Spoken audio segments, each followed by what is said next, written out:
ആകെയുള്ള 243-ൽ 121 സീറ്റുകളിലേക്ക് ഒന്നാം ഘട്ട തെരഞ്ഞെടുപ്പ് നടന്നു. എല്ലാ വോട്ടുകളും പെട്ടിയിലാക്കി വിധി അറിയുവാൻ കാത്തു നിൽക്കുകയാണ് ബീഹാറും ഒപ്പം രാജ്യം ഒന്നടങ്കവും. മുഴുവൻ തെരഞ്ഞെടുപ്പും കഴിയുന്നതിന് മുൻപ് എക്സിറ്റ് പോൾ ഫലങ്ങളെക്കുറിച്ച് പറയരുത് എന്നുള്ള കർശന നിർദ്ദേശം തെരഞ്ഞെടുപ്പ് കമ്മീഷന്റെ ഭാഗത്തു നിന്നും ഉള്ളതുകൊണ്ട് കണക്കുകളെക്കുറിച്ച് പറയുന്നില്ല. ഏതായാലും കഴിഞ്ഞ തെരഞ്ഞെടുപ്പിൽ, അതായത് 2020-ൽ BJP സഖ്യത്തിന് ജയിക്കാൻ ബീഹാറിൽ അനുകൂല ഘടകങ്ങൾ ഒരുപാടുണ്ടായിരുന്നു. എന്നിട്ടും ജയിച്ചത് കേവലം 15 സീറ്റുകളുടെ വ്യത്യാസത്തിലായിരുന്നു. ഏറ്റവും വലിയ ഒറ്റകക്ഷിയായത് RJD ആണ്. നരേന്ദ്രമോദി രാജ്യത്ത് അതിശക്തമായ മുന്നേറ്റം നടത്തി എതിരാളി ഇല്ലാതെ നിൽക്കുന്ന സമയത്ത് നടന്ന തെരഞ്ഞെടുപ്പിൽ ഇന്ത്യ സഖ്യമായിട്ട് പോലും അല്ലാത്ത സമയത്ത് മഹാഗഡ്ബന്ധൻ എന്നാണ് അതിന്റെ പേരുണ്ടായിരുന്നത്. RJDയും കോൺഗ്രസും ഇടതു പാർട്ടികളും ഒന്നിച്ചു നിന്ന് 115ഓളം സീറ്റുകൾ നേടി. ഒരു സംഘടനാ സെറ്റപ്പും ഇല്ല അന്ന്. സ്ഥാനാർത്ഥി നിർണയത്തിലും പ്രഖ്യാപനത്തിലും മുഴുവൻ തമ്മിൽ തല്ലായിരുന്നു. എന്നാൽ ഇത്തവണ രാജ്യത്ത് ഒരിടത്തും കാണാത്ത രീതിയിലുള്ള ഒത്തൊരുമ, വിട്ടുവീഴ്ച, ഇതിന്റെ പരകോടിയിലായിരുന്നു ഇന്ത്യ സഖ്യം. രാഹുൽ ഗാന്ധിയും തേജസ്വി യാദവിനെയും കൂട്ടി മുഴുവൻ ഇടങ്ങളിലും പോയി ഇതാണ് ബീഹാറിന്റെ മുഖ്യമന്ത്രി എന്ന് പറഞ്ഞു പരിചയപ്പെടുത്തി. കഴിഞ്ഞ തെരഞ്ഞെടുപ്പിൽ 75 സീറ്റുകളിൽ മത്സരിച്ച കോൺഗ്രസ് ഇത്തവണ ഞങ്ങൾക്ക് 60 സീറ്റുകൾ മതിയെന്ന് പറഞ്ഞ് വിട്ടുവീഴ്ച ചെയ്തു. പരമാവധി സീറ്റിൽ ജയിക്കാൻ പണിയെടുത്തു. 100-നടുത്ത് സീറ്റുകളിൽ ഒറ്റയ്ക്ക് ജയിക്കാമെന്ന് തേജസ്വി യാദവും രാഹുലിന് വാക്കു നൽകി. അങ്ങനെ മുഴുവൻ ഒത്തൊരുമയുടെ കാഹളം മുഴക്കി പ്രചാരണം നയിച്ചപ്പോൾ NDA എന്ന BJP മുന്നണി ഇപ്പോഴും തമ്മിൽ തല്ല് തീരാതെ നിൽക്കുകയാണ്. 80 സീറ്റുകളുള്ള BJPക്കും 40 സീറ്റുകളുള്ള JDUവിനും ഒരുപോലെയാണ് സീറ്റ് വിഭജനം നടത്തിയത്. 101 വീതം. ഒന്നു കുറഞ്ഞാൽ പാലം വലിക്കുമെന്ന് നിതീഷ് കുമാർ അന്ത്യശാസനം നൽകിയതാണ് ഇതിന് കാരണം.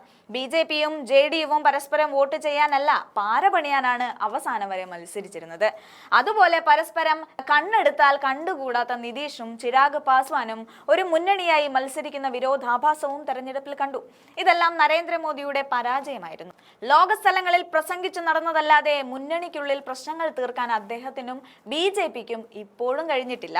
അതിനിടയിലാണ് വലിയ മുന്നേറ്റം ഇന്ത്യ മുന്നണി നടത്തിയത്. ഇന്നും ഇന്നലെയുമല്ല, മാസങ്ങൾക്ക് മുൻപ് തന്നെ രാഹുൽ ഗാന്ധി ബീഹാറിന്റെ ഗ്രാമങ്ങളിലും നഗരങ്ങളിലും അരിച്ചുപെറുക്കി പ്രചാരണം നടത്തി. വോട്ട് ചോരി യാത്രയിൽ ബീഹാറിന്റെ ഹൃദയം തൊട്ട രാഹുൽ ഗാന്ധി BJPയെ തുറന്നു കാട്ടാൻ തേജസ്വിയുടെ കയ്യും പിടിച്ചു നടന്നു. അത് ബീഹാറിന്റെ മണ്ണും മനസ്സും കീഴടക്കുന്നതായിരുന്നു. അത് തെരഞ്ഞെടുപ്പിലും പ്രതിഫലിച്ചു. അതിർത്തി പ്രദേശങ്ങളിലാണ് ഒന്നാം ഘട്ടത്തിൽ തെരഞ്ഞെടുപ്പ് നടന്നത്. BJP ഇതര പാർട്ടികൾ ഭരിക്കുന്ന പശ്ചിമ ബംഗാൾ, ജാർഖണ്ഡ് തുടങ്ങിയ സംസ്ഥാനങ്ങളോട് അതിർത്തിയിലെ ഇടങ്ങളിൽ BJP വിരുദ്ധതയും കൂടുതൽ കാണപ്പെട്ടു. മാത്രമല്ല, കഴിഞ്ഞ തവണ ഏകദേശം 19ഓളം സീറ്റുകളിൽ കോൺഗ്രസ് മുന്നണി തോൽക്കാൻ കാരണക്കാരായ അസദുദ്ദീൻ ഉവൈസിയുടെ പാർട്ടിയുടെ സാന്നിധ്യം ഇക്കുറി എവിടെയും ഏശിയില്ല. കാരണം കഴിഞ്ഞ തവണ ഉവൈസി വഴി മതന്യൂനപക്ഷങ്ങൾ ചതിക്കപ്പെടുകയായിരുന്നു. വോട്ടുകൾ ഭിന്നിച്ചത് BJPക്കായിരുന്നു ഗുണം ചെയ്തത്. എന്നാൽ ഇത്തവണ കോൺഗ്രസ് ഇമ്രാൻ പ്രതാപ് ഗാർഹിയാണ് ന്യൂനപക്ഷ മേഖലകളിൽ ചുക്കാൻ പിടിച്ചത്. അങ്ങനെ എല്ലാ മേഖലകളിലെയും വോട്ട് ചോർച്ച അടച്ചപ്പോൾ NDAക്ക് ഇപ്പോഴും പിടികിട്ടിയില്ല കണക്കുകളെ കുറിച്ച്. അതായത് ഈ പറയുന്ന 121 സീറ്റുകളിൽ കഴിഞ്ഞ തവണ BJP സഖ്യത്തിന് ലഭിച്ചിരിക്കുന്ന 15 മുതൽ 20 വരെ സീറ്റുകൾ ഇത്തവണ ഇന്ത്യ മുന്നണി നേടും എന്നുള്ളതാണ് തെരഞ്ഞെടുപ്പ് കഴിഞ്ഞതിന് ശേഷമുള്ള റിപ്പോർട്ട്. അതിലാണ് ഇന്ത്യ മുന്നണി ആവേശത്തിലുള്ളത്.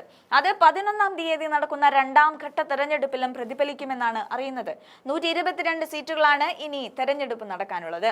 രാഹുൽ ഗാന്ധിയും തേജസ്വി യാദവും ഇമ്രാൻ പ്രതാപ് ഗാർഹിയും ഇളക്കി മറിച്ച മണ്ണിൽ ഒരു BJP നേതാവിനെയും സ്വീകരിച്ചില്ല എന്ന സത്യം രാജ്യം കണ്ടുകൊണ്ടിരിക്കെ ഒന്നും രണ്ടും പറഞ്ഞ് ദിവസങ്ങൾ തള്ളി നീക്കുകയാണ് യഥാർത്ഥത്തിൽ നരേന്ദ്രമോദി.